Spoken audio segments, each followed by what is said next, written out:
বাংলাদেশের pace bowler Mostafizur রহমানকে squad থেকে বাদ দিতে আইপিএলের দল কলকাতা নাইট রাইডার্সকে নির্দেশ দিয়েছে ভারতের ক্রিকেট বোর্ড বিসিসিআই। ভারতীয় ক্রিকেটের নিয়ন্ত্রক সংস্থা এজন্য ফ্র্যাঞ্চাইজিটিকে খেলোয়াড় বদল করার অনুমতি দেবে বলেও জানিয়েছে। গুয়াহাটিতে বিসিসিআই সচিব দেবজিৎ সাইকিয়া ভারতের বার্তা সংস্থা এনএআইকে জানিয়েছেন। গুয়াহাটিতে বিসিসিআই সচিব দেবজিৎ সাইকিয়া ভারতের বার্তা সংস্থা এএনআইকে জানিয়েছেন, সাম্প্রতিক ঘটনার কারণে বিসিসিআই কেকেআর ফ্র্যাঞ্চাইজিকে তাদের দলে থাকা বাংলাদেশের খেলোয়াড় মোস্তাফিজুর রহমানকে ছেড়ে দেওয়ার নির্দেশ দিয়েছে।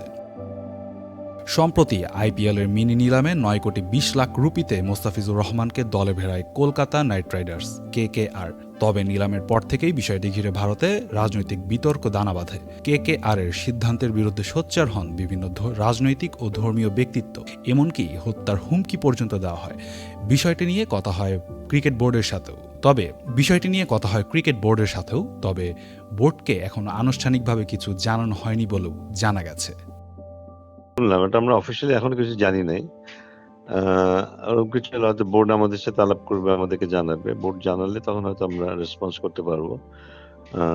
যেহেতু অফিসিয়ালি এখনো জানি নাই, এটা রেসপন্স করাটা এখন রেসপন্স দেওয়া ঠিক হবে না এখন।